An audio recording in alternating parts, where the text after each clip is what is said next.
Boy, I forgot you got to.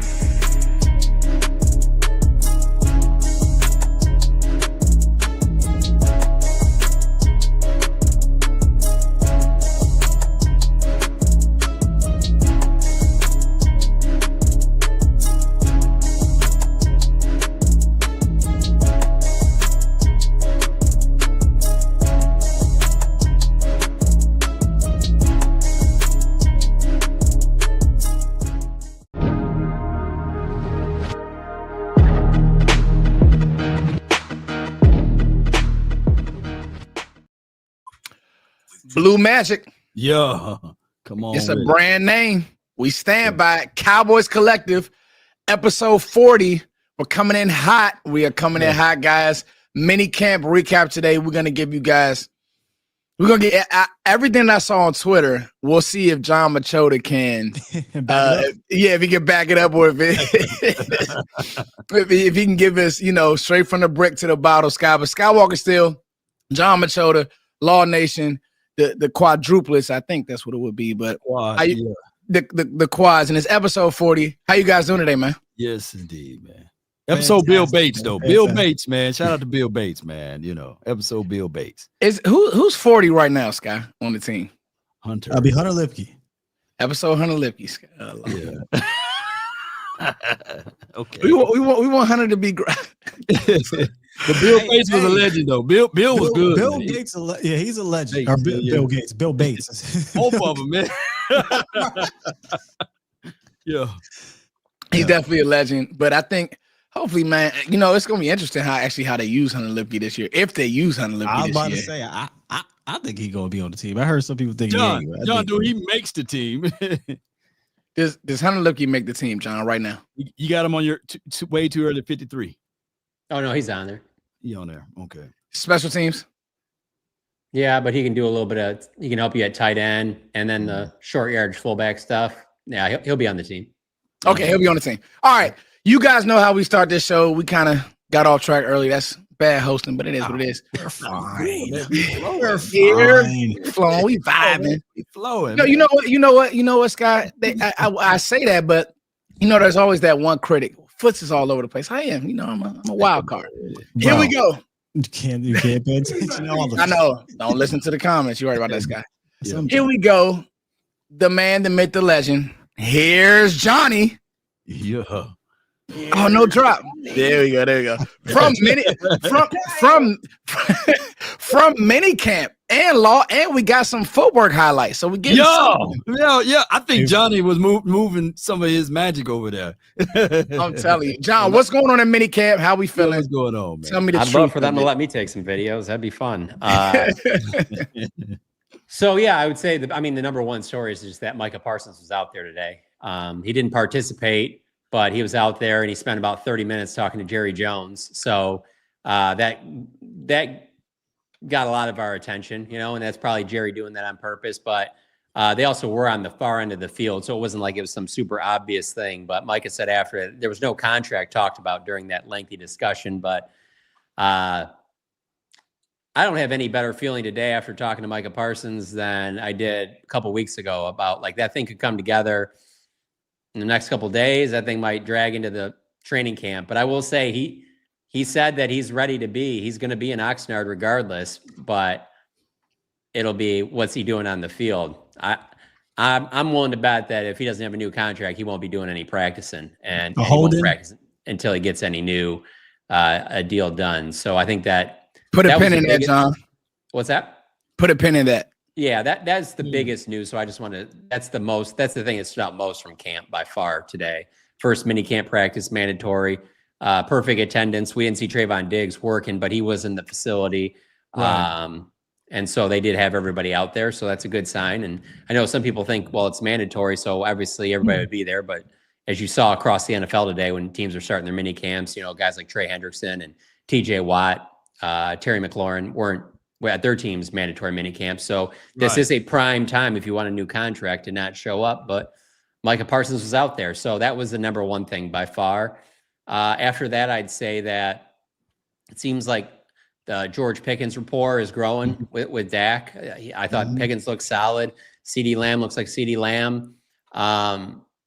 But there were a couple plays today where actually like Jonathan Mingo stood out to me, like made some solid catches. Okay, so that's real. That's real. Yeah, John. one from Dak and then another one from Joe Milton. Yeah. To me, and it's a short sample size, so I hate to put too much out there in that, but I guess maybe I'm overvaluing it, maybe not. I don't know. We'll see it on the field, but Joe Milton to me just has more confidence than I felt like I ever saw from Trey Lance. I'm not saying that there's not things in Trey Lance's game that weren't good and not a reason why, you'd have interest in him or anything like that. But just Joe Milton, like when he's out there, he has a lot of confidence. He does not look like a guy that was a late round pick. He looks like he was probably a day 2 pick, and so he's looked pretty solid.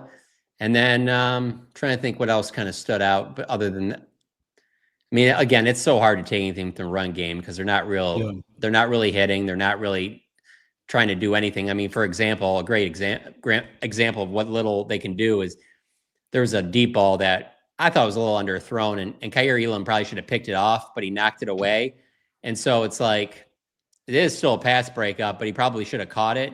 But there's also a part of where they're also being coached not to hit anybody. They don't want any contact like that. They don't want any injuries. So those are probably the ones that stood out most to me from the play on the field. I thought the linebackers looked solid. It continued to be where Leafau and Damone Clark were with the second team, and Sanborn and Murray were with the ones. So yeah, pretty similar to that. But I'm more interested in that. I don't keep track of everybody else that's out there that covers the team. So I'm interested for you guys to ask me some questions and things you saw. I'm entertained by this now. I just want to ask you, is this more like 7-on-7 or kind of like 11-on-11 type of vibes, or exactly? I shouldn't say exactly, but it's very similar to what OTAs were. And they, to a certain extent, it's a condensed version of kind of what their regular practices are, where it's a lot of stretching to start out. Then they break up into individual. Then they do special teams. The special teams portion, that's where Micah was spending the most of the time talking to Jerry. That's a portion where Micah is usually not really doing much when the special teams is out there. He's usually off to the side anyway. And then they get into team drills, which is 11-on-11. And then they do some 7-on-7. And then they do a little bit more 11-on-11. So it's a little bit like what you'll see out at training camp, except that just there's no pads on. So it's kind of like a, kind of a two-hand touch type football. You know what? I need to ask you this, though. It's one of those things with special teams, because I kind of waved it off because it's special teams. Are you seeing any drop off because Bone Fossil left and he was special? He was special to us. So I don't even know who the special team coach is now. How's that looking? Yeah, I will say today was a day where they were working on a lot of Morrison. Okay. Yeah, they were working on a lot of trick play stuff where Angers throwing and stuff like that. And there was nothing I mean, we see that stuff during the week too. And that's the thing when if you aren't out there very often, you might see a play and be like, damn, they're going to run this on Sunday. And they almost never do. It's just stuff that they work on and things like that. And so there was a lot more of that stuff they worked on today than they have in the previous days when we're out there. But no, I mean, nothing that really jumps out from that. Again, you can't hit, so it's hard to really get too much out of it. Obviously Kevontae Turpin is going to look good out there. He looks good out there when guys are trying to take his head off. So also Deuce Vaughn had a nice run today, but again, not tackling to the ground. So that was one when it happened. I was like, I can't wait to see who takes this thing out of bounds and tries to make it sound like this is just, LaDainian Tomlinson in his prime. But I didn't see anything along those lines, but it was a nice run. I'll give him that. Yeah. I want to kind of, I don't know if you mentioned the cornerback situation, but I talked to someone, and I also seen on Twitter where Izzy was mostly exclusively on the boundary, and close your ears, Foots. Ron Bland was mostly in the slot, but they're working on a lot of things right now. And I feel like this is going to be a weekly conversation until the cornerback room gets healthy, but it sounds like they're trying and experimenting. And I don't know if y'all saw on Twitter, Izzy. I saw that. I was going to talk about it today. Izzy ain't like that, but we'll get to it a little later. But so Israel McQuam out on the boundary, Deron Bland in the slot. Elam, you talked about it. He had a PBU, should have been a pick, I guess a free play, and he had a shot at interception, dropped it, and made him do push-ups. But that cornerback room just seems like every practice that is open to you guys, they're working on something different because they're depleted right now. That's 100% the case. That's why I don't hate on anybody that wants to talk about Jalen Ramsey or Jair Alexander. I mean, Put a pin in those two. I don't think it's likely, but I don't hate on anybody that brings that stuff up because I can see them having genuine interest there. Whereas going on something that happened a couple of days ago, you know, a lot of people wanted the Cowboys to kick the tires on Nick Chubb.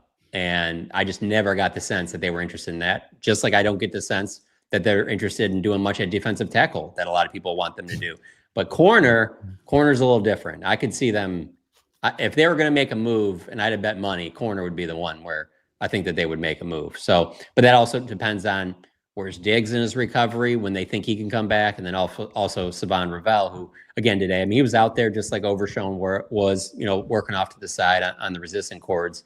And the thing about Ravel, man, like, especially when you're like really close to him, he's got great size. Like, you're just like, man, if he's a tree, dude. Yeah. If that knee can get back to full strength and he can get all the way back, like he definitely has size of a really good outside corner. So, you know, this could be, when I say like any of these veteran corners, you really only need them for 1 year. And then you go into next year with Bland, Revel, and then depending on what Diggs does, you might still have him, or maybe you move on from Diggs. Maybe you draft somebody high. Do you have Bland in next year's draft? So that's not a guarantee on Bland just yet. Yeah, free agent next year. No, so, yeah. But I now I will say, I don't think I just don't know of people that like that the Cowboys let go that they really want. That's fair. If Diggs is over there getting 7 picks, and you got an elite shutdown corner on one side, I can see you being more reluctant. But just like with the Osa thing, when they really need a guy, and as we look at their cornerback roster right now, it's so thin. I don't know how they won't be willing to spend some money to keep Jerron Bland around.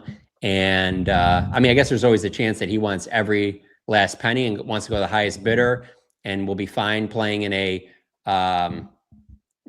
this is always my opportunity to just totally just shit on an NFL team and franchise, but I won't do that right now. Jacksonville, I got you. Yeah. Well, I'll just put it to you this way: when Mingo was making some catches today, I was joking. When I was making a joke with some other reporters about LaRon Robinson because he wears 81, and so we were talking about that, about like, it's a fun year. Look at how much money he got from the Jags, and then I don't know.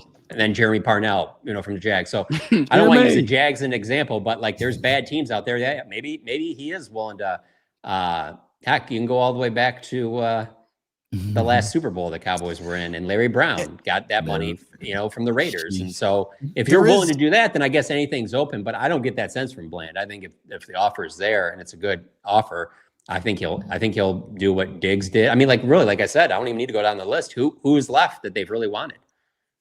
But I mean, I make the argument on the whole, let's take it back to Micah thing, is right.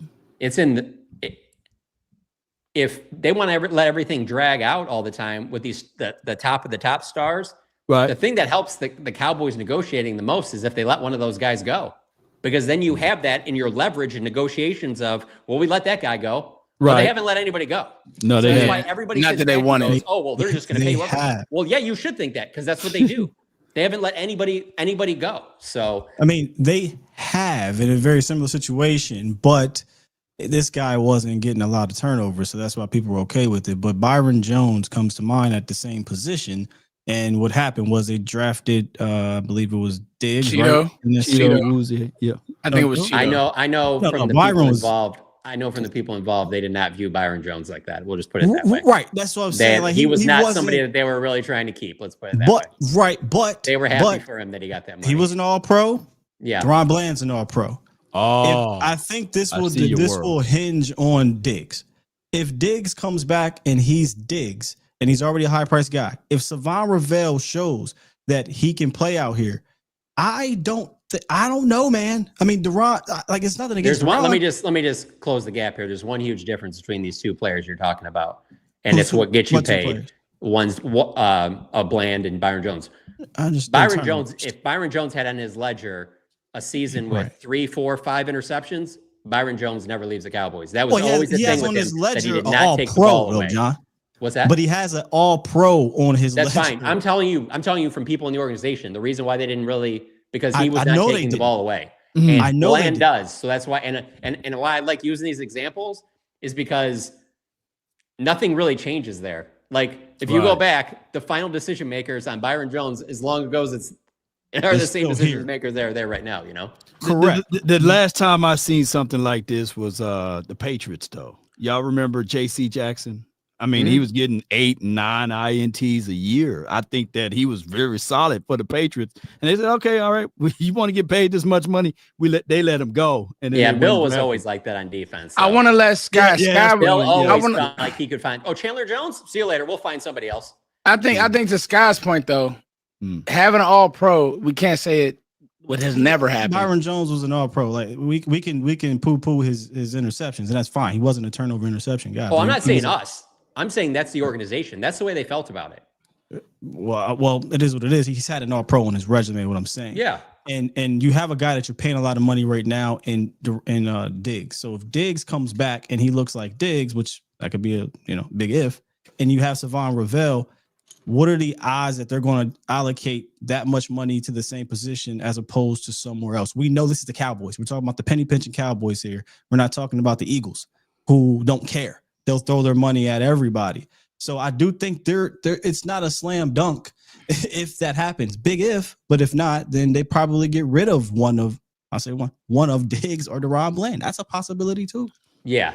Oh no, absolutely. I don't disagree with you on that. I'm just saying, like, if I had to bet, DeRon Bland's still on this team next year at this time. Yeah. I feel pretty confident about that. I never felt that way about Byron Jones, to be honest with you. Never. Once they gave him the 5th-year option, you knew that wouldn't happen. Yeah. What does Diggs' contract look like, John? Is it one of those things that they can escape at the end of this year? Oh, they can get out of it at the end of this year. They could have got out of it this year. Because he don't have like no crazy contracts. Yeah. And there's the tag. Don't forget that. Like they could tag Bland. They could just say, "Well, you're going to stay here for an extra year." Well, they might have to use that, Micah. Don't you do that. John, stop. John. John's being evil. The evil John. Evil John. I'm not. I mean, for most teams, I'd say, 75% of me is being sarcastic, but this is the Dallas Cowboys. If we go ahead. Hey, I want to ask a question, John. Revolt. You said something about Ravel. You know what we call that in the scouting world, where even when I'm looking at kids, he's high cut. He's built high cut. You know what I mean? Like he's high torso.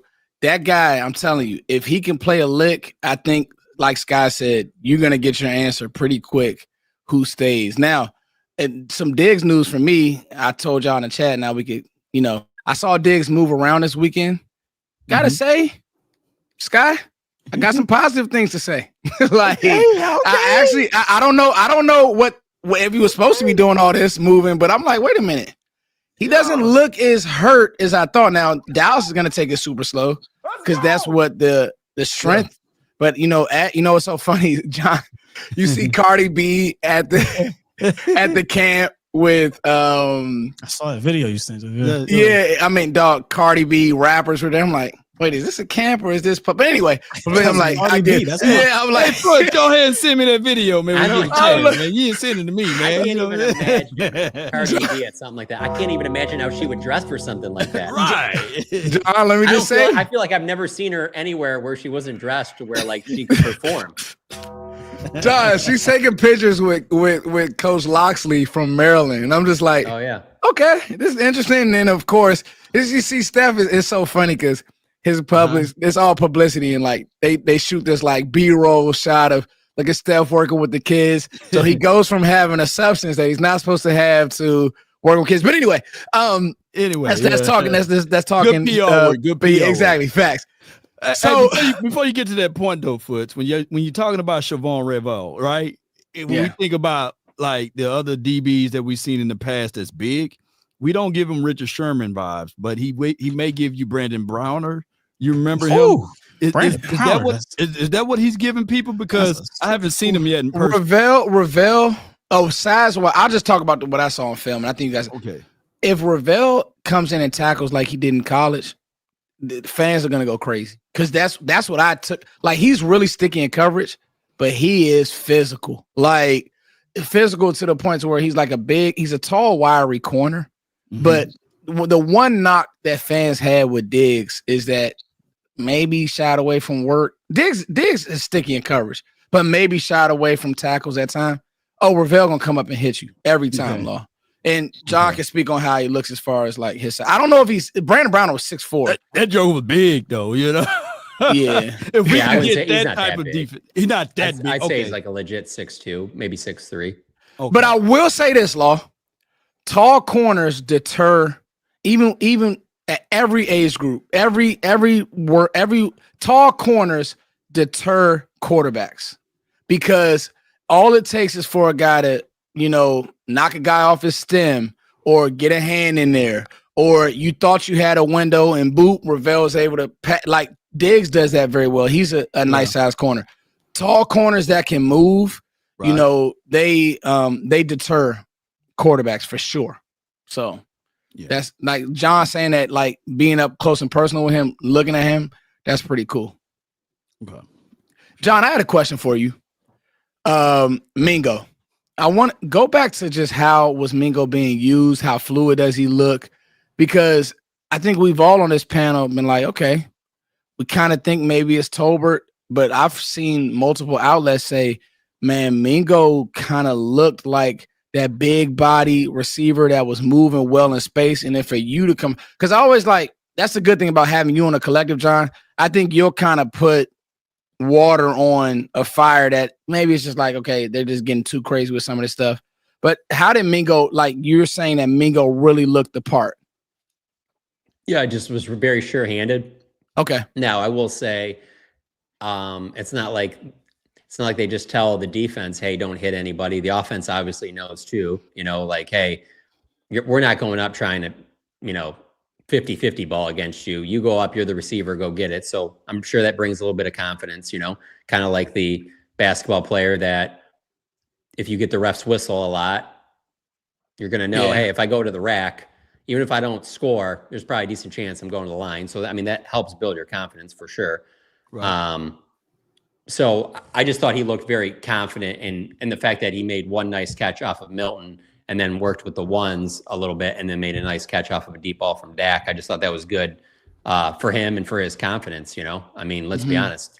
Most of these practices, he's not running with the ones, and so he's got an opportunity to play, obviously, he's going to play. He'll get playing time even if everybody's healthy, but then there's also the, what are the chances that all the receivers stay healthy all season? There's going to be opportunities. And he didn't do anything today where I would bump him over Tolbert, but it was good to see. It was like, okay, yeah, this is a quality wide receiver here. Was that? Yeah, he's on the board. It's good. Yeah, absolutely. You always want to, I hate when people get mad when we talk about the positives, at camp or preseason. It's like, I'd rather it be positive. They're going to hate me, Scott, because I'm positive Pat. Right. Well, it's just camp. It's just preseason, sure. But if it was the opposite, you wouldn't like that. Guy. Yeah, you wouldn't like that. It's nice to know he's on the board here because I'd imagine his confidence might take a little bit of a hit. Carolina, what happened last year, working with Cooper Rush. So he's probably trying to gain that back because it's not like he's devoid of talent, right? He just has to go out there and put it on display. And I'll do you one better, Scott. I've been thinking about something that you said last week, and I think it's so real. I think we got to stop, and I'm going to do it. I'm going to stop saying wide receiver 3 because what I heard today with Pickens beating a double team, like I'm just at the point, John, you're going to spam CD and Pickens and then everybody else. Like, I don't know if this team will have a true role receiver 3. It could be 1 week Tolbert's getting looks. They may have a matchup that they like with Mingo. They may have a matchup that they like with Turpin. I saw on the mic'd up, I'm a mad scientist, so I'm always looking for little things. And I saw that they moved Turpin in a slot in 2 minute, and it looked like it was a little choice route. And Turpin's gonna beat a strong safety. I don't know who was 26, but he's gonna beat him every time on the end breaker. Like, it's just, you know what I mean, Law? And if you got your two trees on the edge, you got to play that true. So now he has to play that real defense. And it's not only that, it's just the fact of like these teams, whatever they have on defense, like, we crack jokes sometimes about whoever the Cowboys 4th, 5th corner or 3rd, 4th safety is. Like, every other team has the same problems. Facts. And those are the people that are going to be defending Tolbert and Mingo and Turpin, because all of your elite defensive backs That's a good point. are going to be on CD and Pickens And if anybody next is probably going to be helping out on Ferguson as well, before you even get to like teams are going to be like, all right, well, if we got to let Jalen Tolbert catch 10 balls for 120 yards, we got to let it happen because we can't let these two guys beat us. And so that helps all of them too, is that they're not going to be going against the other team's best players either. Yeah, go ahead. I just want to say this real quick, Law. And to Sky's point, those guys need to make those plays when they get the opportunity. Absolutely. Like that. Yeah. That's why OTAs matter, because guess what? In training camp, the one reps, Dak wants his reps with Pickens and CD. They have a lot of gelling to do. So guess what? In OTAs, hey, remember that? You know what I mean? That rep, that matters. Go ahead, Law. I'm sorry. No, I was just saying that I was just strolling on PFF, right? And I was looking at just matchup lineups for week 1. And I know it's way too soon, but my eyes got so big when I saw that the Eagles got Ringo as their starting DB. I'm sitting here like, there's no way in chance that they will be able. I know they got a good front seven, and I know we way too far, but there's no it's a good point. There's no way in chance. Like what John just saying, all teams got these little issues. Look, they are hinging their bets on Quinyon Mitchell to have a sophomore good year, and as well as the Cooper DeJean to have a sophomore good year with Ringo as their other starter. I'm sitting here like, I think Mingo can kill Ringo. So it's going to be bingo when it get down to the touchdown. Oh, boy. That's good, Love. The one thing I wonder about Mingo, though, is like right now, like I don't think there's any doubt. Like he's their number 4 receiver right now. Right. When has he ever been a 4 receiver? You know, it's kind of like when like USA team in basketball, like how these guys that are used to being like, no, I'm the alpha. I run everything through me. It's like, nah, you're going to come off the bench now. And a guy that's in the finals and Halliburton, he's like, nah, you're not even going to play, bud. You know, so like, I wonder how much Mingo's even, so what that does for your confidence too, because, you know, when you're the 1, like he obviously was throughout high school and college, and then no lower than probably going into the pros thing, and he'd be at least a 2.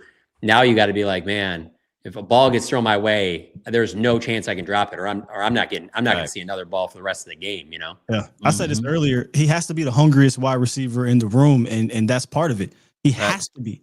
I really didn't even take that part into account. I just talked about how his journey in NFL. He gets drafted into the Carolina, has a decent year from a, wide receiver 2 or 3, whatever he was, his year 1.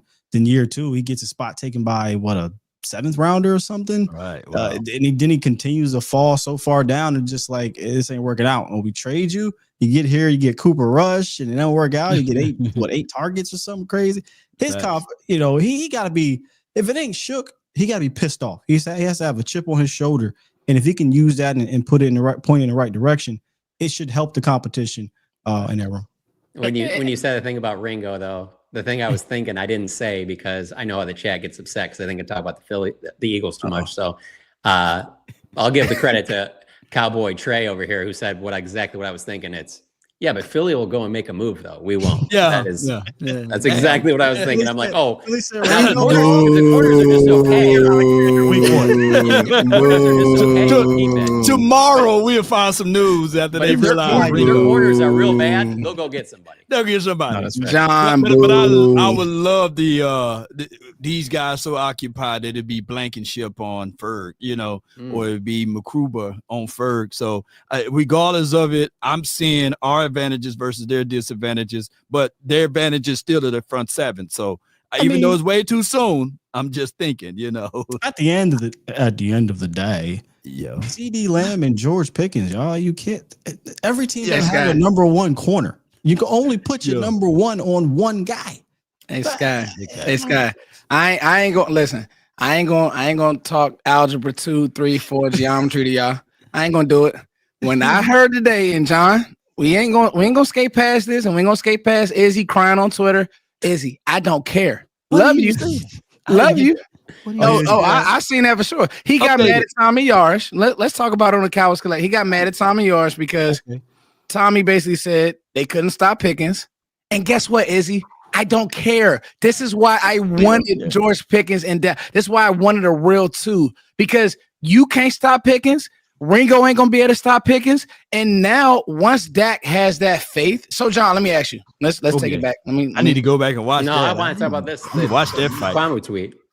You do? So I mean, basically, he just said, and Scott, let's read it. Let's read it verbatim. I'm just saying. I didn't see it yet, so y'all tell. This is basically what he said was what Tommy has to learn, and he will off of this, is that you just never mention the player because these guys search their names, and so that's why for me, hold I never on, John. do that during That's practice. so soft. Well, That's right, soft, John. I don't do that during practice, but I'm going to tell you this right now.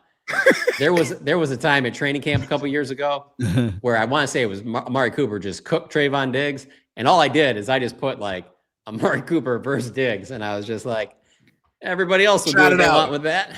Shout it out, you know. But John, pause. Time out on the play. Izzy, it's worse, guys. You could have got beat by this George Pickens, bro. Relax. Listen, I'll take the blame. Izzy, look at me. That he won some reps. I think I know, and he's not going to because Izzy ain't selling no jerseys. I love you, big dog. But so you think people Tommy's doing that to sell jerseys? No, I don't think he's doing it to sell jerseys. No, this is the thing. This is the thing.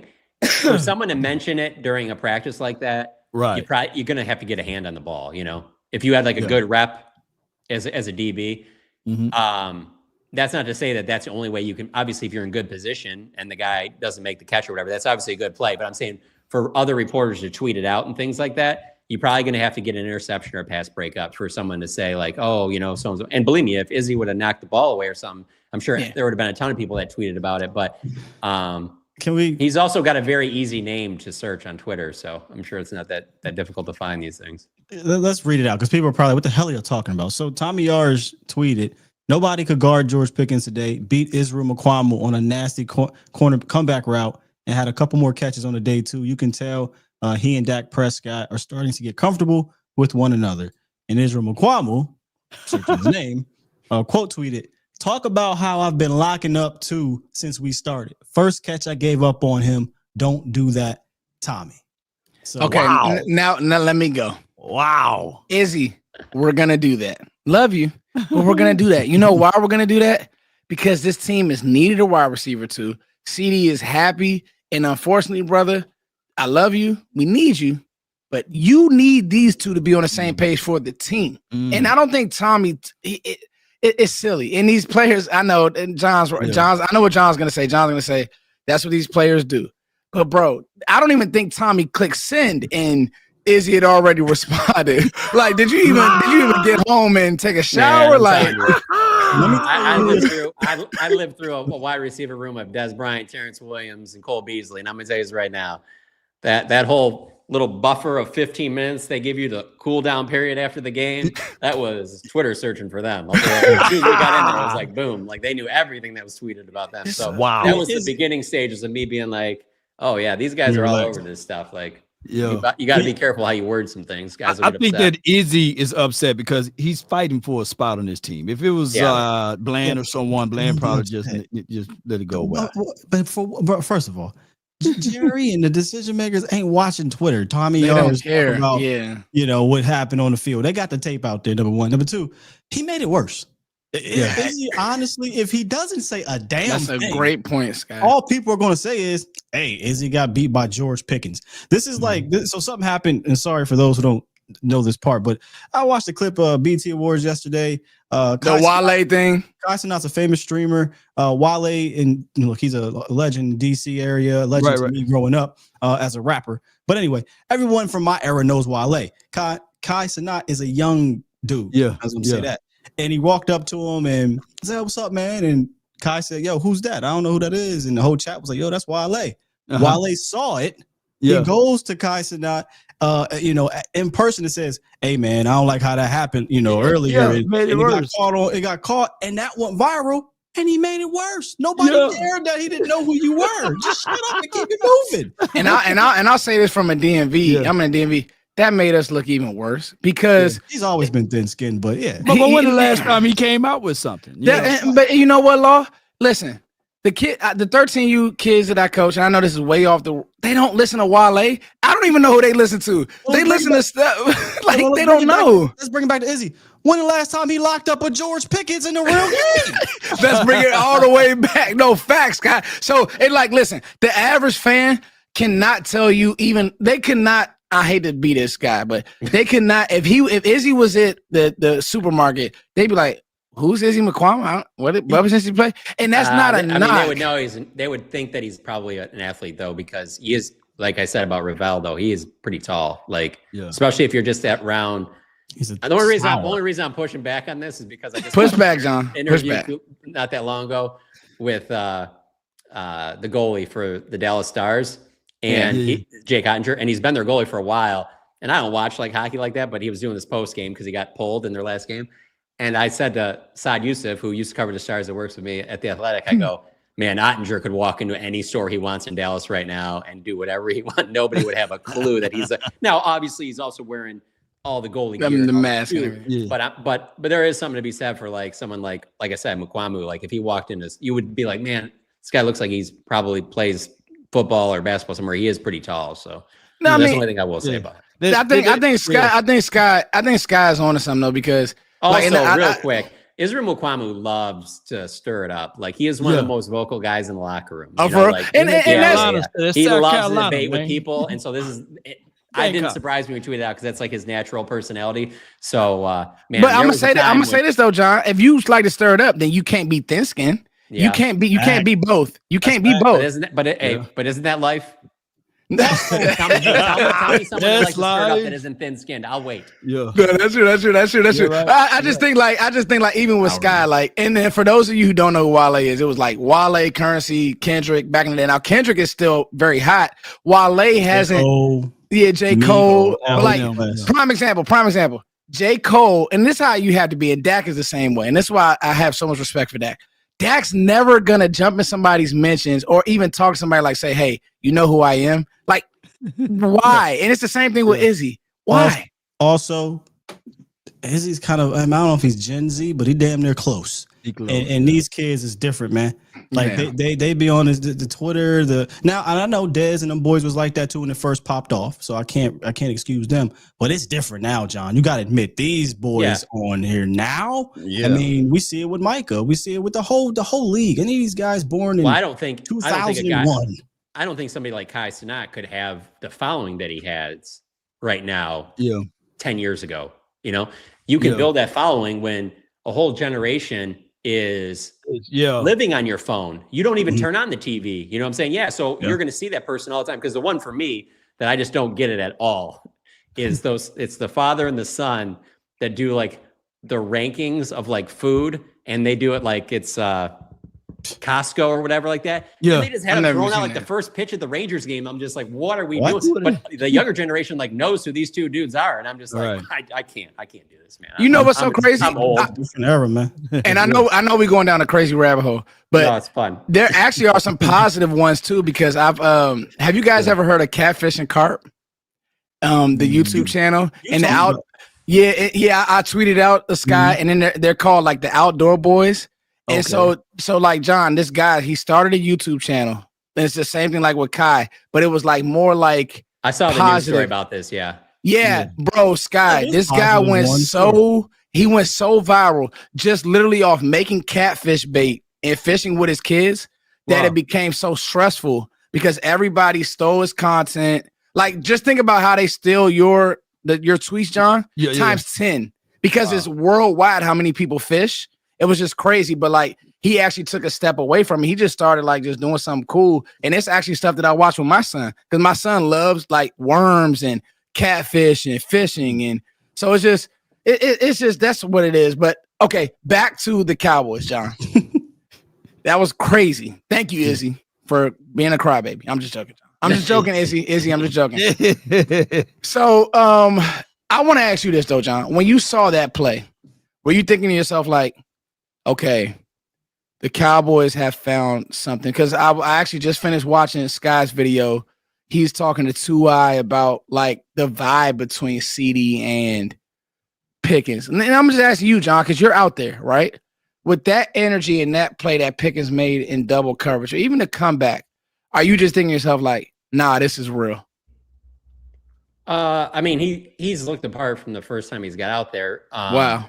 Yeah, he looks good. I mean, I can't sit here and say that I just watched practice and I think he's going to get 1,500 yards and 10 touchdowns. I mean, he might, but I've never seen anything from any of these practices where I'm just like, man, that seems like they overpaid here. I don't know why they would want to get this guy. Doesn't look like anything. I mean, I guess it's just for me, it's tough with George Pickens because George Pickens is somebody who I knew who they were like a senior in high school because he was one of the top receivers in the country. He's a big body guy and he played for the best college football team in the land at that time. So I just with bad quarterback play, by the way. Yeah, absolutely. No, Dak by far clears everybody who's ever played with that quarterback. So he's met expectations. Like there hasn't been any crazy like catches or anything like nothing Dez like or anything like that where I would really be like, oh my God, I didn't whatever. But no, he absolutely looks the part, just like CD looks the part, So no, there's no reason not to think that they're both not going to put up, big numbers.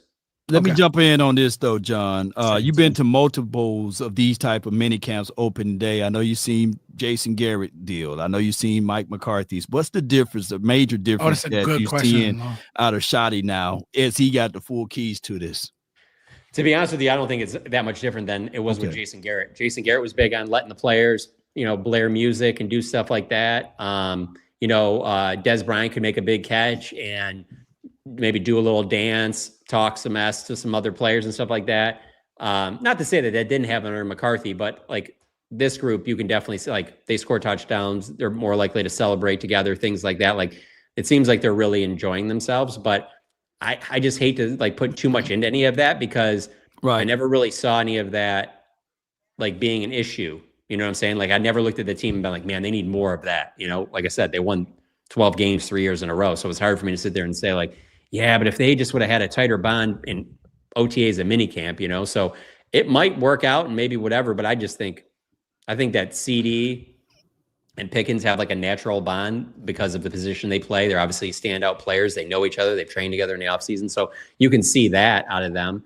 But in terms of like in the practice and stuff, the only big difference is that there's just a lot of energy coming from Brian Schottenheimer, but there was a lot of energy coming from Jason Garrett. I know a lot of people, obviously you see the end result. So you can't look back and think, but when he took over as head coach, he brought a lot of that same stuff where he was constantly going to every position group and stuff like that.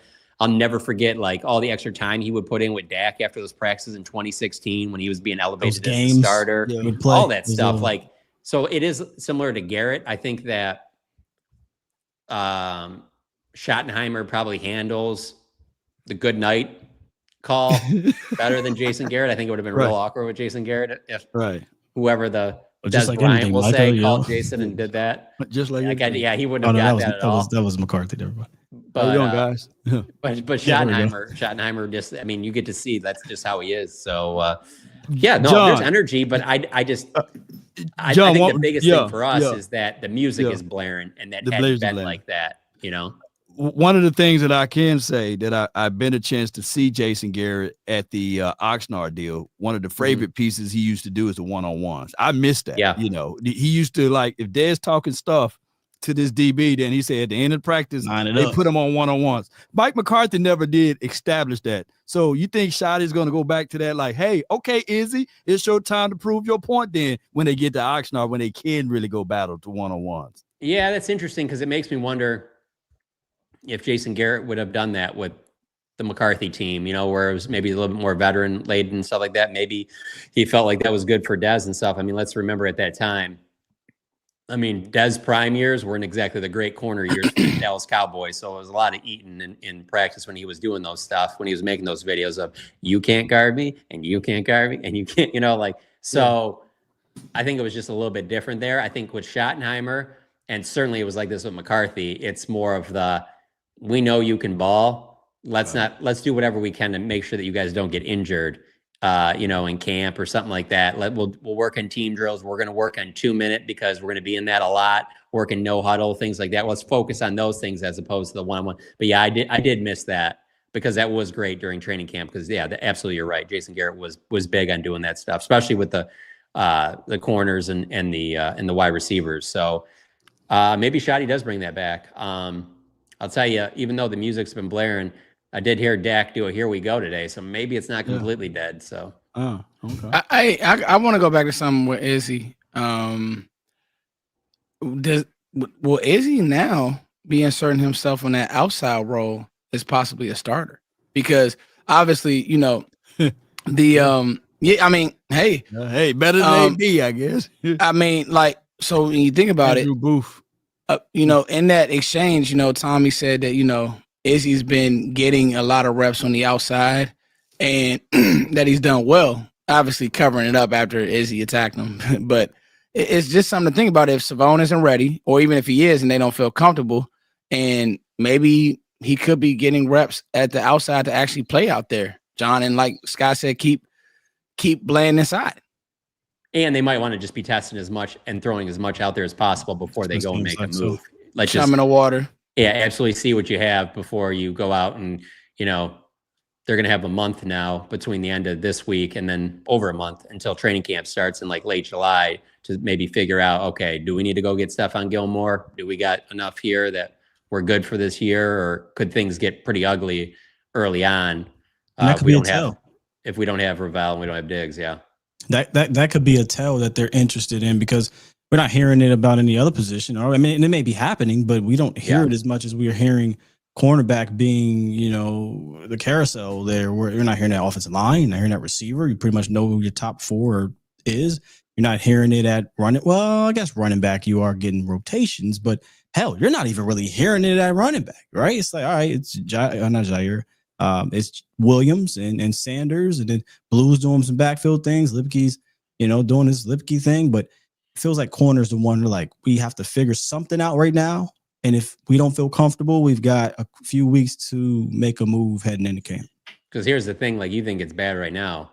Can you imagine last year when we're at that preseason game and we get notified that, in one of those last practices in Oxnard, Deron Bland's foot didn't feel right, and so now he's got like you talk about something like that happens, now you're really in trouble, 5 weeks, no, definitely, John. And I think that maybe you're right, just chum in the water, but it's just I was just thinking about it, like, you never know. I mean, I thought I had Izzy pegged as an inside player, but he has had that position flex, and like Scott said, man, Izzy, the best thing that all these guys can do.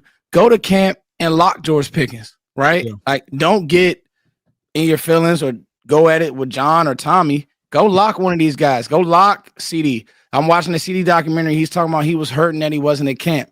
All of these guys have a chance to get paid this year. I'm talking about, like, get their name in the paper by having a good day versus CD Lamb and a George Pickens, because that's hard to do. Let's be honest. But if you do have a good day, the media will notice it. The staff will notice it. And for me, it's not even about obviously you lock down like a George Pickens. That's obviously going to look great. But for me, for anybody that hasn't been like proven and you're going to move them into a major role like that, it's also your lows can't be super low. Like, you can't play really good 1 week against this bigger corner that fits with you, and then next week you're just getting torched left and right, and it's just like everybody knows they're throwing your guy. Like, the basement just can't be that low. You have to be You have to be more consistent. So if Izzy can be that guy and he can show these consistent from week to week, then maybe he is. Because like I said, I mean, the size is definitely there. He can definitely match up with a bigger receiver on the outside, but can you see it consistently from week to week? That's a great point. And so I want to touch on something that you guys were talking about, Jason Garrett, and this will transition to Brian Schottenheimer's press conference. And a few things stood out to me. I took my notes. I want to be a good host today, Sky. So and some of the things that he said, I don't want to be a jazz musician now. I want to stay on par. And so a few things that he said, though, Sky, that OTAs obviously are minicamp OTAs are very much the same. And John hit on that. But I thought Sky would like this, and I got a question for each of y'all. So let's see if I can get this off. What's your system, built on? That was the question, John. And I thought that was awesome. And he said, win the turnover battle, own the line of scrimmage, attack with your playmakers, and you have to be multiple. Now, this is what I'm going to do. Good host foot, Sky. I'm getting there, baby. Win the turnover battle. What does that mean to Skywalker still? I know that's bland, but each one of these points that he hit on, I'm going to ask each of you. So, Sky, what does win the turnover battle mean to Skywalker still? Self-explanatory. Don't have more turnovers than you have than you have takeaways. I mean, that's pretty cut and dry, right? Like, if you want to normally, for the most part, if you want to be a winning football team week to week, you can't have 3 turnovers and 1 takeaway, or 2 turnovers and no takeaways and get out of there with a victory. Sometimes, sure, but you're making it harder on yourself. So that's just cut and dry right there. Hey, Scott, let me ask you this. to dive deeper, right? Me and you are coaching, Sky. I'm the defensive coordinator, and I'm telling you, hey, Sky, today you could sit on the ball a little bit because I think we could take advantage of this offense. Does that play into it for you too as well? Like, hey, let's keep the ball out of harm's way. Maybe we can run the ball a little bit more because I know we want to put up points, but today we could take advantage of this offense defensively. Ooh, they may do that week to week, right? Depending on the game plan, who you're playing. I know that probably was game plan going up against a Tom Brady back in the day with them explosive offenses, the Peyton Mannings of the world, the greatest shows on turf. You guys think CeeDee Lamb and George Pickens are going to be cool with that?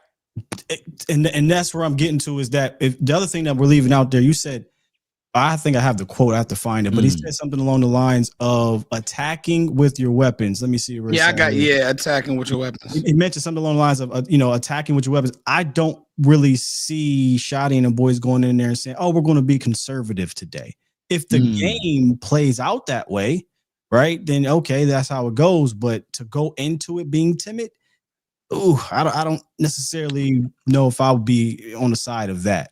And I wouldn't do that with this team anyway, because the best way to create turnovers is by hitting the quarterback. And their greatest strength on defense right now is that they can rotate in Parsons and Fowler and Nealon and Ezraku. And that's just going to be our best way to do it. So get out there and score right away and make that other team feel like that they have to score too. Make their quarterback have to get back and throw. That's the best way you can take the ball away. So if you keep those 4 edge guys fresh, rotating in and out, that's your best chance for your defense. And I mean, to be honest with you, Eberflus has shown it. I mean, he hasn't had the seasons like Dan Quinn did, taking the ball away, leading the league a couple years in a row. But Eberflus has definitely shown they can take the ball away. Eberflus has been a defensive coordinator for 4 years in Indy, and they were in top 10 every year. And he's been leading the defense as a head coach or defensive coordinator, I believe, for six seasons, 6.5 if you count the last one. And he's been in top 10 in all but one. So they're likely going to be that way because of how they play defensively and then the firepower offensively. But coach said attack with playmakers. And he said last week too, he said, we're going to be an attacking team. So I don't know if they're going to go in each week not with that mentality to attack. Law, this was for you. What does attack with playmakers mean to you with your playmakers? What does that mean to Law Nation? It is also mean common sense. One of the things that I like to go back to is 2022 when we was in the playoff game versus the 49ers. My guy, Tony Pollard, breaks his foot. It's 2nd and 2, right? And you said talking about attacking, with your playmakers. What they do on the very next play is they go shotgun and they go empty. And the defense for the Niners is pretty much dropping everyone, saying, okay, we can sit on these routes. There's no illusion. So what I'm saying is, and then who do you throw the ball to? Who do they throw the ball to on that next play? They threw it to CeeDee Lamb. But in the red area, why are you going empty? It was a terrible design. You inside your own 20. And the way they play defense, San Fran plays defense, that was dumb. Excuse me, Long. No, you're right. No, you good. Because what I'm getting at is that if we're going to attack with our playmakers, you get that first down. Your playmaker don't always have to be your edge skill players. It can be your offensive line. If they rolling and they're running things over, if Tyler Booker is getting things done, then you put the ball in the belly of your running back. Or you do something, whereas if you're going to pass it anyway, don't tip off the defense by going empty, right? Running a similar play out of the similar formation that you did earlier in the driver game. But I digress. Go ahead. No. So if we can get anything, and I'm not taking away from Mike McCarthy or at that time that was Kellen Moore's calling the plays, but I just want us to attack with confidence plus with sound mind. We're inside our own 20. It's necessary to get the score, minimize the turnovers. I remember Bill Parcells said there are more negative things that can happen when you throw the ball than when you can run it. When you're inside that 20, run the ball. Ooh, law of the top rope. And I'll say this. Taking me back down. John, they definitely did throw the ball to CD, but to Law's point, if you did in the defense with, and I'm going to ask you, John, what is on the line of scrimmage, but they've said they want to dent the defense, and Clayton Adams has said that with the run game. If you're in tight and they're bringing in resources, now you can go Pickens one-on-one. Now you can go CD one-on-one. You can't give a CD the ball when they're dropping his zone, and the way San Fran plays zone, probably not their best idea because those guys are really good. And that's when Saleh was coaching that defense. Not a good idea. No, but I mean, I'll say that where this offensive line's at, this running back room, they got some question marks there. That where I don't see many question marks in the passing game. Like I'm confident our passing game will work if you give Dak time with the weapons that they have there. But that run game is going to be the one that has to show people. That's the one that the other team's defenses are going to be like, no. Let's see that they can run that ball. That's a good point. Let's see if they even have a lead go-to guy. Yeah. Look how long it took them before they're like, all right, yeah, Rico Dowdle's our guy. You know, especially early in the season, teams are going to want them to prove that they can run the football. They don't have a choice. Right. I mean, you could argue they had a choice in the last 2 seasons, or at the very least last year, where they could say, we'll play it how we feel like playing it because you don't have a dynamic run game or a good run scheme, and you only have CD. So now you have to put 2 guys out on the roof. It was who was it? Robinson, Allen Robinson, and I'm gonna bring this up a lot. He said Dallas better get ready to run the ball because I've never played with another receiver that had 2 high safeties covered 2 all the time. CD Lamb, George Pickens in Pittsburgh with Allen Robinson, he saw so much too high that they had light boxes all the time. So teams ain't gonna have a choice, and you're going to have to force them out of it. And I think there'll be a better running team just from that alone, and also having a better scheme. Now, how much better, that will depend on the runner, because you can have a good blocking, good run scheme, and you can have a decent runner and be decent. But if the runner plays above his pay grade per se, that does change things. Now that makes that defensive coordinator say, okay, Miles Sanders is eating, Deuce is eating, or Javonte, whoever it is, Blue, we have to bring that safety down in the box. You're right, Scott. Cowboys Collective. Make sure that you guys are downloading this on wherever you listen to podcasts, iTunes, Spotify. What a banger show. We got a few more. I'm going to ask John a question. Also, if you guys are into gambling, BetUS has all your betting needs. Make sure you guys are gambling responsibly. BetUS. I love it. Okay, here we go. Hey, Foots, before you ask it, can I ask John one quick one? For sure. The Shemar Stewart, have you ever seen something like that, John? So I haven't followed all the details on it, but I saw a little bit about it, and that I don't know. That's I don't know. I guess fill everybody in. Oh, okay. So he's holding out and he's a rookie, right? Or he's not, willing to do anything. How crazy of a story that would have been if he was a Cowboy? Yeah, it would have been huge. But it's also one of those things where it's like, you got Donovan Ezeraku, who he obviously hasn't signed his rookie deal yet either. And it does, it makes it seem like, just he talked today and it was like, I don't even think he needs to have a deal week 1 and he would be out there. Obviously his agent wouldn't allow that, but he doesn't even care. Like he just, whenever that happens, that happens. Good for you. Like that is crazy though. Yeah. I don't know. That would, obviously anything in Dallas is going to be a big story, but I think this one is probably big enough where it'll get some attention for sure. I saw an article where there's only like 2 second-round picks that have signed. Yeah, I think that's correct. Yeah. I've never heard that before. Because all of them are holding changed. I want to say it was the 3rd round a few years back where it was just like the money's slotted differently. It leaves a little bit more wiggle room for negotiations and things like that. Whereas all the other rounds are pretty much slotted comparatively to like the year before. And so that's why the Cowboys had, everybody but Ezeraku done by the end of rookie minicamp. But it's because, it's the 2nd round thing. But I asked Donovan today if I was like, did your agent tell you after you draft in the 2nd round, hey, heads up, man, like the 2nd round, it's going to be one of those rounds you might not sign your contract right away, whatever. He literally did not care at all. Like he was just like, no, he's handling it. It's between him and the team. They'll get it figured out. I'm happy to be working. What I read, what happened was the top 2 picks got all guaranteed, which again, it was unprecedented. And that doesn't happen in the 2nd round.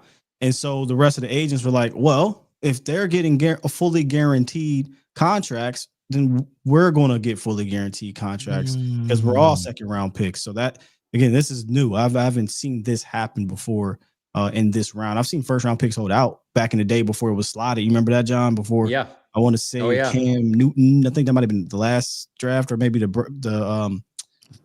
Cam Newton. Some man from Rams, Bradford or Stafford. One of the Bradfords, one of Ferds were the last ones And then because they were getting paid so much money, if y'all remember this, the quarterbacks getting drafted at like 1, they were getting paid more than the veterans, and they were not happy with that. Never played a snap.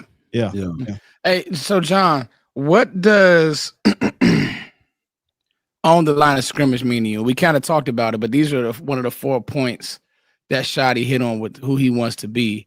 What does that mean to John Machota on the line of scrimmage? Well, they have to be more physical on the offensive line. I mean, look at the guys that they've added and the size they've added. Like, they have to be, an offensive line that's not finesse. They have to be like leaning on people. And I think with the moves that they've made, the coaching staff changes and stuff like that, I think that's what they expect to be now. But it just like it's some young guys. There's going to be some growing pains and things like that to get everything worked out. But yeah, I think it'll be one of those, like, when I think of owning the line of scrimmage, I think of you're able to run the ball when even it is a loaded box, like they know you're going to run the ball. It's, 3rd and 1, whatever, goal line. You got to be able to win on those plays, and for a long time, I mean, whether it was with DeMarco Murray or with Ezekiel Elliott, you knew in those short situations, like, hey, he's running, he's going to run behind Zach Martin on this play. Everybody knows it, and it still would get done, and that's the type of, that's where they need to get to, I don't know that they have a runner on the level of either of those two guys on the team, but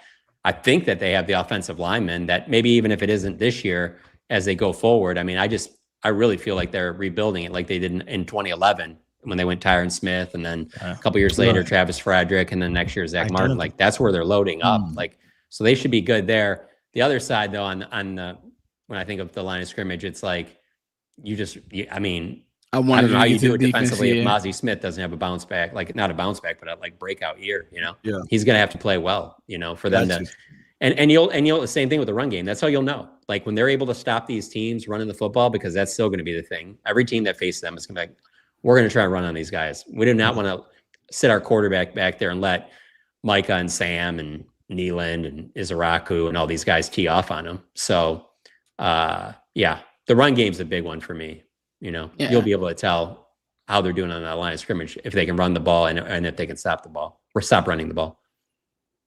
Yeah, I think the physicality part right now, like what that favors them is, or what they're going to lean into, is effort, because I don't know that they have the one guy on the interior to play that run like that. They're going to have to win with effort and run fits, scheme. We talked about, I think Johnny mentioned a few weeks ago, Flus does usually take care of the run with his scheme. But you obviously still want to have some guys on that interior that can help you that way. And Mozzie, if they're not going to go out and get anybody, it has to be Mozzie. And I hate to put so much pressure on the 7th round rookie, but Toia, right? He's going to have to step up. Osa's going to have to be better against the run. Everybody's going to be better against the run. Saw somebody in the chat say the elephant in the room is Micah Parsons' run game was trash last year early in the season. Newsflash, my guy.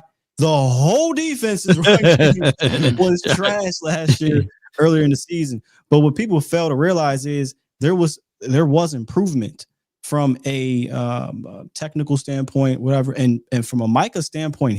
I don't know why he gets this rap, maybe because he's small and he's a pass rusher. He's not this horrid, terrible run defender. I was just about to say that. I don't get that. To me, of people who actually watch the film and understand the assignments there.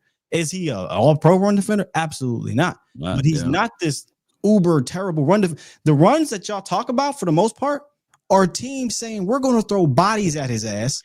And get him out the Green Bay game. The Green Bay game, people got to understand. I'm not talking about last year. No, but I'm talking about the Green Bay game, because that's what they go. Awful. No, but listen, what I'm saying is this, guy. When people talk about Micah being a bad run defender, I mean, go ahead. I don't know. No. To be fair to Micah, Nick Bosa, if you look at the grades, if you go by PFF, you look at the tape too. I mean, they got the same run grades. You can run at Nick Bosa, and he's one of the premier, edge rushers out here. So I think that a lot of people, they just kind of pin that on Michael Parsons because he's Michael Parsons. And he's about 20 pounds lighter than Nick Bosa. So it's just one of those things that as the Cowboys been dead ass on stopping the run, and he got to find a way to pin it on someone. I disagree with both of y'all. I don't even think it's that. He's getting doubled. When Micah's bad against the run. Oh, no. We're not saying I disagree. All right. This is what I see. When Micah is, and thanks, Max, whoever is in the chat for Max Amelia. Shouts out to you, Max. That's the guy that said Micah Parsons, elephant in the room. That's that guy.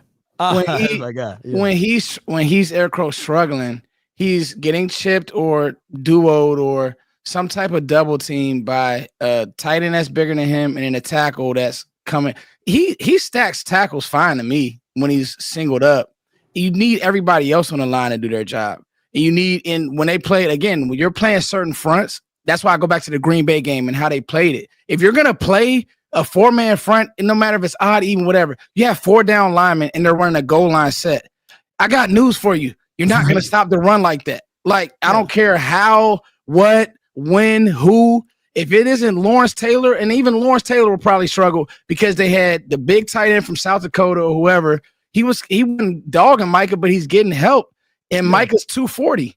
And so you have 600 pounds of muscle coming at you. Any offensive coordinator, if I'm looking at it, if I'm playing against the Cowboys, I'm chipping. I'm putting a tight end on that side. I'm putting my linebacker. I'm putting my running back to cheat to that side. I'm putting rib chips and I'm doing all of that stuff to Parsons. I'm trying to take him out the game. I'm not finna line him up freebie. No way, not Parsons. No way. Man, he's the only. I mean, I don't know. I don't know. Maybe Denver did this.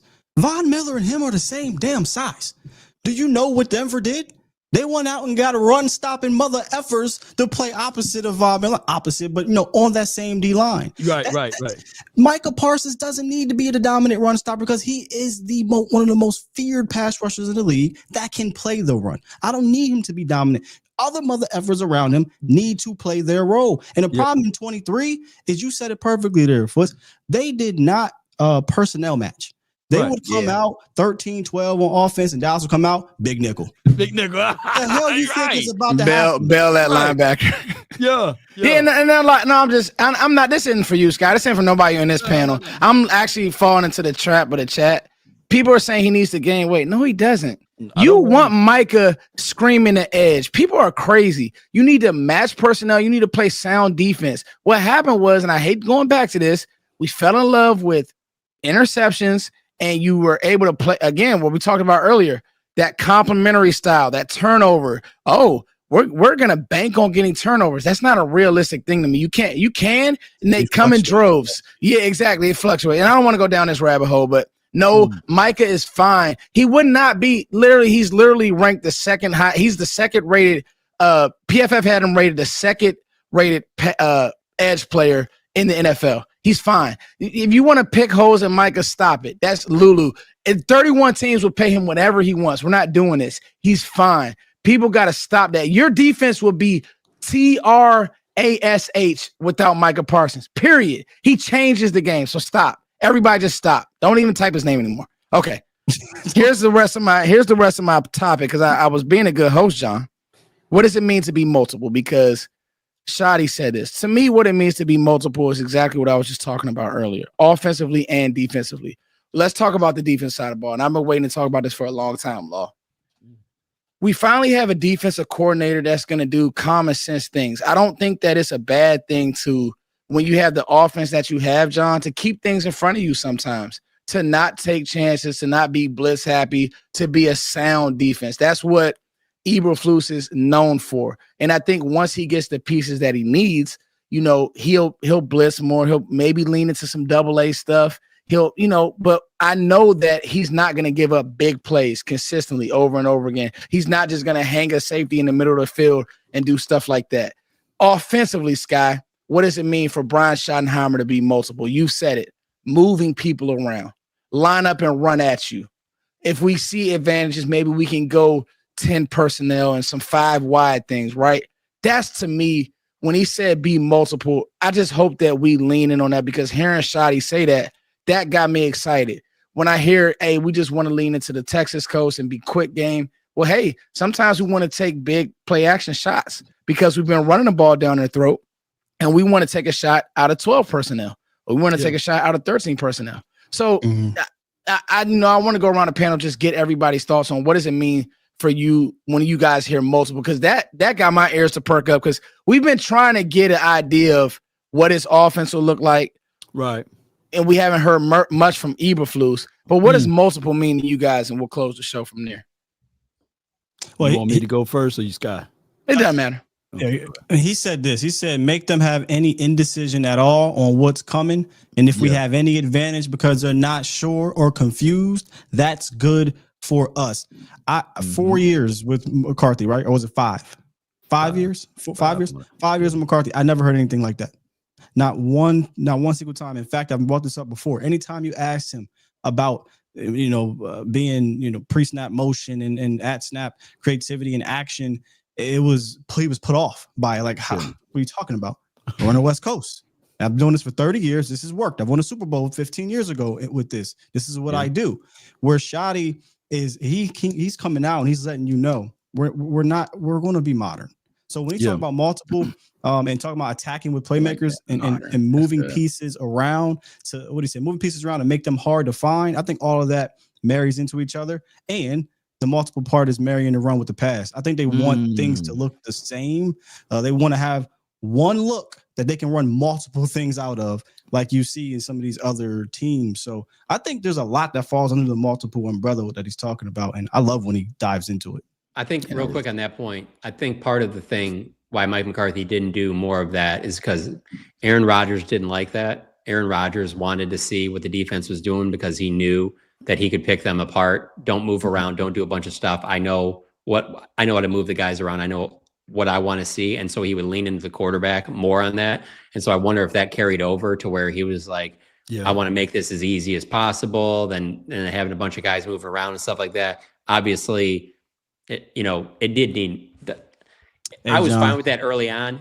It just, it ran its course. That's what I'm saying. You gotta. This is the best way I can. This is the best way I can sum it up for you. I can tie in everything about we were just talking about Micah Parsons too. While I can sit here and say that the offense needed to be modernized, it needed some changes because it was getting stale. That does not mean that I think that it was awful before when they were winning 12 games. Could have been better? Absolutely. We're not going to act like it was awful. Ties in. I know a lot of people in the chat aren't going to like this, but seriously, Micah Parsons moving on to linebacker. He hasn't played his entire NFL career for one defensive coordinator. He didn't get drafted by Rod Marinelli and only played for Rod Marinelli. So everybody thinks he should play linebacker. Then you know more about defense than Mike Zimmer, Matt Eberflus, and Dan Quinn. I mean, maybe you all do. Maybe you guys do. But I'm just saying, like, it's tough to argue against that because every one of them could have put him, because we always hear the talk about he's going to play more linebacker, he's going to play more linebacker. And then these things called games on Sundays that matter happen. And all time I ever see him is going after the passer because he can just wreck a game. And so while maybe that stuff will make his career longer if he played more of a linebacker, I don't have any time for people to think that he's a better off the ball linebacker than he is an edge rusher. They're just, I can't see it that way at all. None of your defensive issues come remotely close to starting with number 11. Come on, not even close. But we spend so much time surrounding that we don't talk about how bad the safeties were tackling. We don't talk about the run fits. We don't talk about the poor interior play you get outside of Osa Digizua. We don't talk about the fact that, hey, love you, D-Law, when you were here, but dog, you couldn't get to the damn quarterback for the last 4 seasons. We don't talk about the depth that you let go that you didn't replace. And focusing in on number 11 is just silly. It's silly. This isn't 3-time, 4-time All-Pro. If he doesn't get a lick better from here on out, he's going to the Hall of Fame. Y'all understand how crazy it sounds? He's got to be better. First year came in. First year just off the couch, Sky. Because remember he didn't play that year. Comes in and just wrecks the games. And then let's talk about last year, right? Commanders game. You do not win that game without Micah Parsons on the field. And I know he didn't have multiple sacks. He was in. Jaden Daniels was visibly shook of 11. Go watch the tape.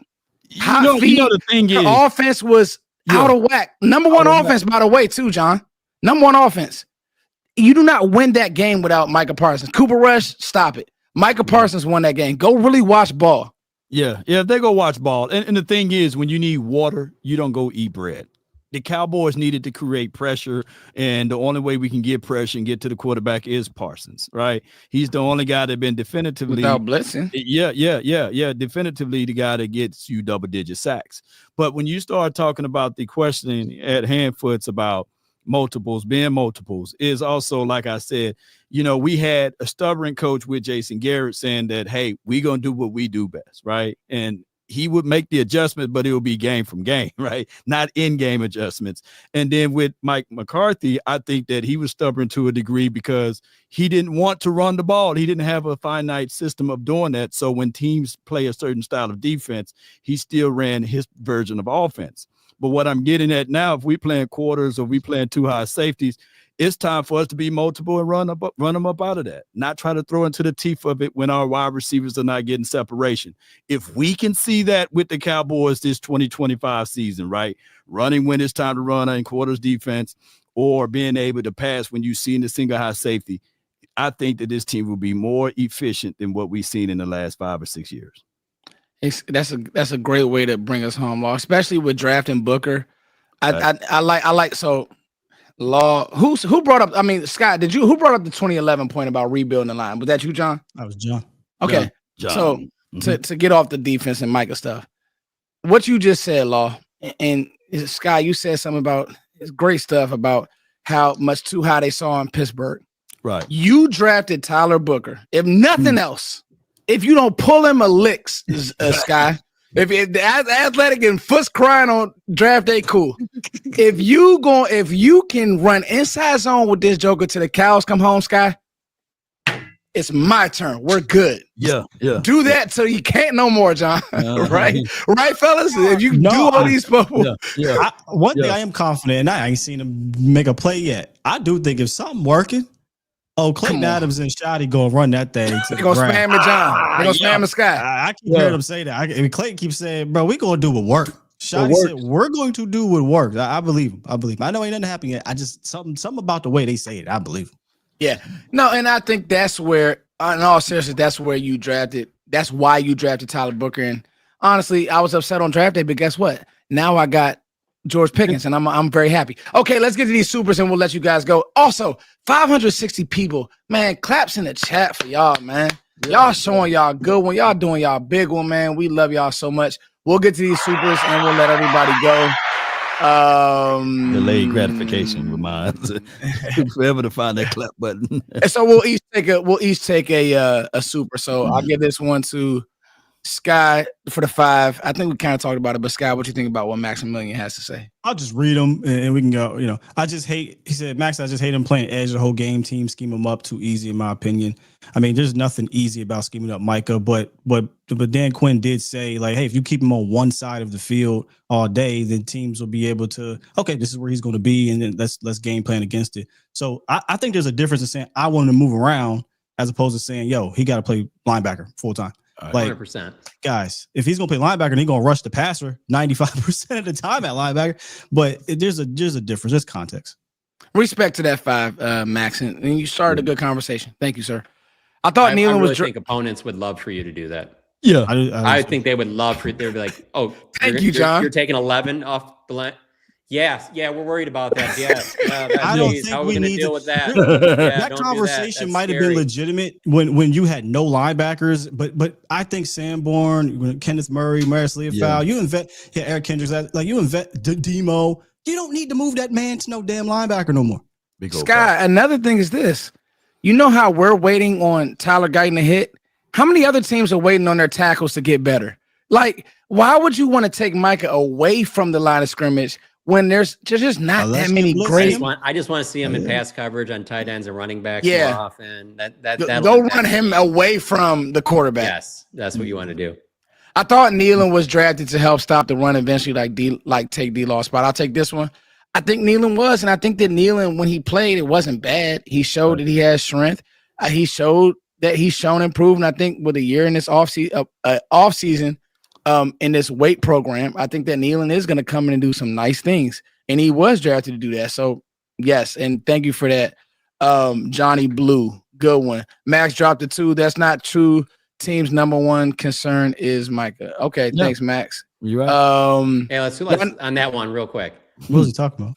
If you, I don't know, but we can go off of that because I got thoughts on that. If you're the other team's head coach and you can take away one player on Sunday, who would you take away? From Dallas? Yeah. Dallas is 11. 11 from heaven. 11 or Dak. Take away the team's starting quarterback. Teams didn't care about Cooper Rush. I don't care what fans said about Cooper Rush and all these stupid stats. Don't care about him, especially because he can't create outside the pocket. Any player, Statue. so you're not talking about offense or defense? Yeah, I mean, it would have to be Dak or Micah. Has to be 'cause Dak. it's a Yeah, Dak or franchise Micah. quarterback. Oh, yeah, or it's Micah. Dak or Micah. Yeah, Defensively, Micah easily. yeah. Mhm. You take away a quarterback, Dak. I mean, Yeah. you're not Vegas will tell you that it would be Dak for sure because Yeah. quarterbacks are the ones that switch the line the most. You know, if your starting Look, quarterback yeah, doesn't that's- play, And it wasn't too bizarre that teams were like, look, let's stop throwing it at Trevon Diggs and hey, there's a Bland kid. Let's try him. And then he made them pay. So sometimes the other guys got to pay. And that's why I say that with Bland. I like it when they try to target It's a him. good question, John. That's a great question. Great question. Yeah. Y'all need to remember what Robert Quinn do when he left the Cowboys and played under Flus. That's a good point. So we need to great point, Matt Williams. Yeah. And I'll say this. Remember, Quinn ate here too. man, that's a name I wasn't expecting. Quinn to hear ate that. everywhere. That's a blast Bro. from the past. With Fowler, like, if you Except for really Philly. want to get cute, you want to keep Mike off the ball and then rush him over centers and then have Fowler coming up field and as a Rocco in your speed package. And that's That's not fine. even really off the ball. He's just lining up. He just lining up right, and he just lining up over the center and just crossing them up. If you want to do that, Max, cool, or whoever in the chat, Move him that's around. fine. I'm 100% on board with moving Micah around. But I want him playing forward, chasing people because he's 4'3" and he's a tank. And centers can't block him, guards can't block him, and tackles can't block him. This isn't college where they just kick these guys out. Micah is probably pound for pound one of the strongest players in the league. He's just not big. So that's what people got to stop this. He needs to put on more weight. No, he doesn't. He converts speed to power. Yeah. Excellent. Stay the same size, and that's what makes the whole pick with Donovan Ezeraku so intriguing. You know, his ability to win his one-on-ones and getting upfield. We need to see it on a pro level, but that's what makes this all intriguing because you can't double team and slide on both sides. Yeah, facts. I mean, and Max dropped another super. He says, "Thanks, y'all act like I'm crazy." No, I mean it's a good conversation. Yeah, I mean, I think what's happened is, and thank you for that super, Max. And thank you to everybody. Make sure you guys are checking this out on Spotify everywhere. I think what's happened is when we had little linebackers, people just move Mike to the linebacker. Right. And that ain't it. I actually was going to ask John about the linebackers and the deployment of said linebackers that have been out there. You mentioned it earlier.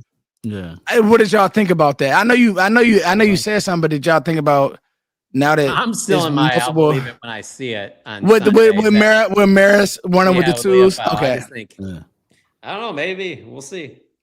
Do you think that's a trust thing, John? How much he trusts Sanborn, and then and I think Sanborn knows what he wants, so I'm sure there's a little bit of that. Why put out a guy that doesn't know the defense as well as somebody else? So if it was Sanborn and Murray, well, right? It was Sanborn and Murray. Sanborn, Murray, yeah, and then Clark and Leopold. So I don't know. I mean, I'm not saying it's impossible. I don't know. It seems like every time the more Maris Leopold plays, the more I was like, oh yeah, no, this guy's gonna be a good player for a while. Last year as a rookie. Yeah. Played good. Had a few Flash, hiccups. Yeah, but he played good. All right, Cowboys Collective, man. What a great show. Y'all got anything else? This was good. Had fireworks early, had fireworks late.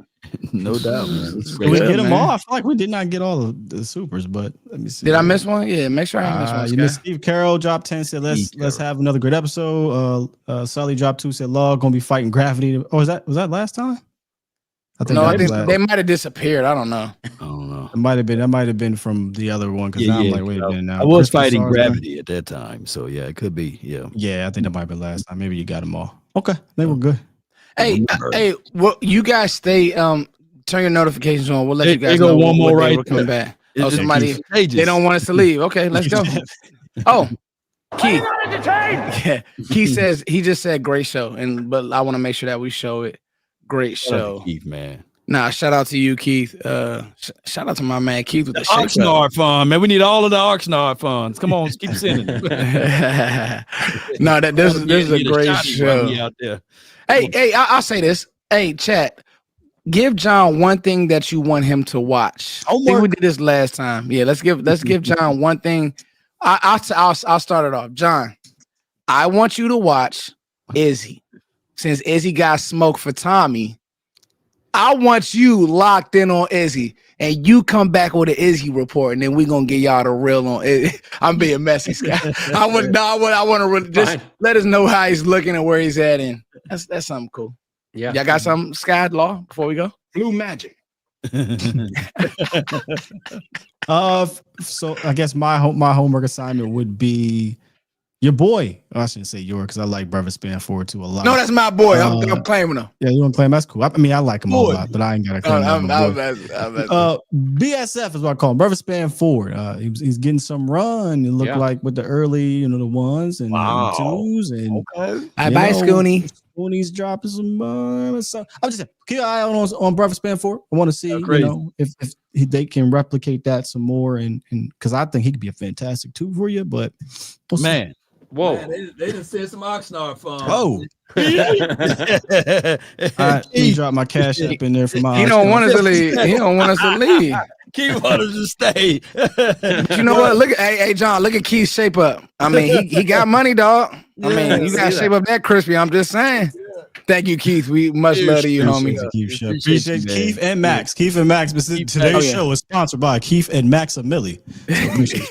Remember, Law, you got anything that you want? You got anything you want John to watch? I just like John doing his freestyle, man. Just whatever you can see, man. They just pull up and be Eminem from 8 Mile. Yeah, I am John. I am a. I won't battle that.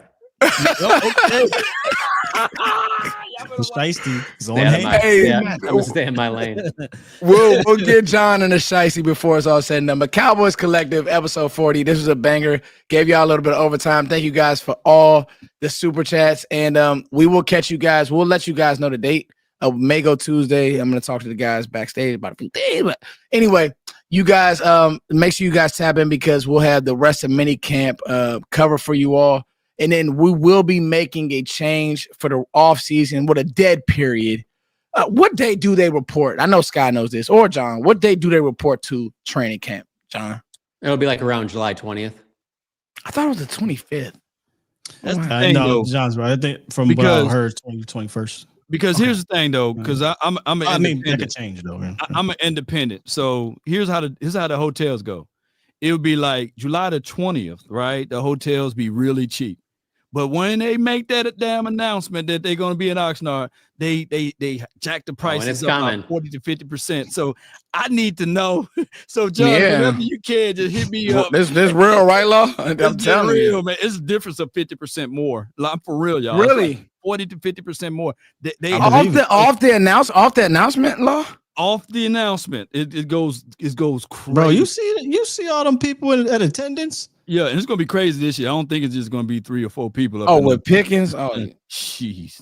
Yeah, Pickens is gonna be crazy. All right, well, we'll let you guys go. Thank you guys so much. What an amazing show. You guys make sure that you follow everybody on the screen. We're all on Twitter. We all have YouTube channels, and you guys make sure that you're also reading and subscribing to where John is over at The Athletic. He does amazing work. We love you all, Cowboys Collective. Thank you all for growing with us. Peace. Remember, that's law. Goats of the Cowboys